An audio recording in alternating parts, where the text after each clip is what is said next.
Tonight, I have a story that's been whispered through the halls of an old forgotten town. A tale of a mysterious visitor who only appears at the stroke of midnight. There was once a house on the edge of a dense, shadowy forest. No one lived there anymore, but the townsfolk would always pass by quickly, never daring to look too closely. The house had a reputation. Strange things would happen around it. Lights flickering inside when no one was there, the faint sound of footsteps echoing in the silence, and most unsettling of all, a figure that would appear in the window just as the clock struck 12.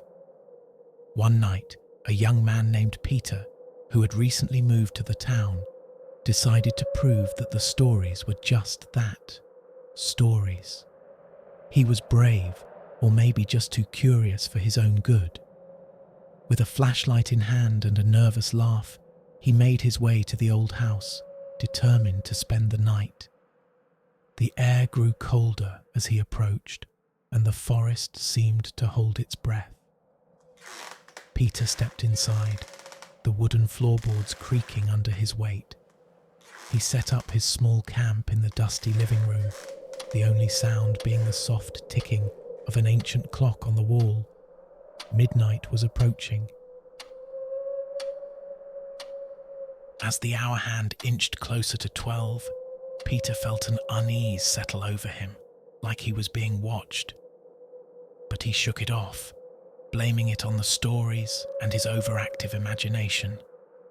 He took a deep breath, laughing to himself. But then, it happened. The clock struck 12, its chime echoing through the empty rooms. And then there was a knock. Peter froze, his heart pounding. He waited, holding his breath. Maybe it was just the wind, he thought. But then the knock came again, louder this time, more insistent. Against his better judgment, Peter stood up, his flashlight shaking as he pointed it towards the door. He took a step forward and another, his footsteps muffled by the thick layer of dust on the floor. Slowly, he reached out and grasped the cold doorknob. He hesitated, every instinct screaming at him to turn back. But curiosity got the better of him. He opened the door. Nothing. There was nothing but the dark, empty forest stretching out before him. He let out a shaky breath, laughing nervously again. "Just my mind playing tricks," he whispered to himself.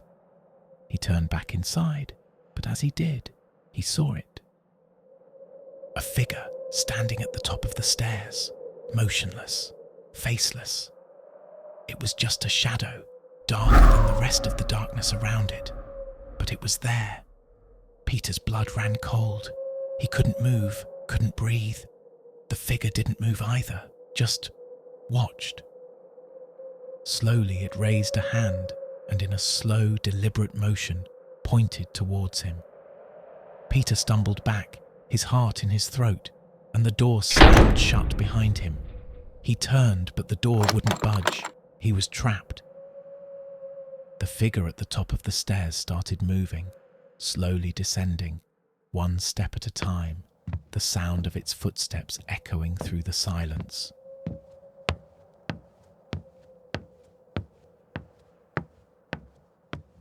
Peter's flashlight flickered and died, plunging him into darkness. He backed away, tripping over his own feet, falling onto the dusty floor. The footsteps were right above him now. He squeezed his eyes shut, whispering frantically to himself, "It's not real, it's not real." But when he opened his eyes again, the figure was gone. He scrambled to his feet, every nerve in his body screaming for him to run. He fumbled with the door, finally wrenching it open. He didn't look back as he ran as fast as he could, not stopping until he was back in the safety of the town. The house stood silent and still behind him, its windows dark once more. No one believed Peter's story, of course. just the ramblings of a frightened newcomer, they said. But the townsfolk noticed that after that night, the lights in the old house stopped flickering, the footsteps ceased, the figure in the window was never seen again. Peter left the town soon after, never to return.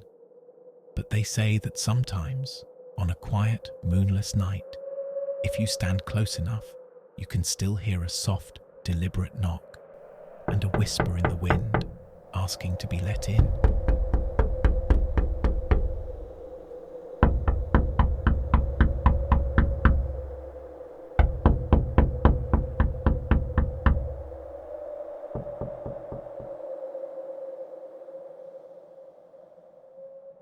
But remember, it's just a story, or is it?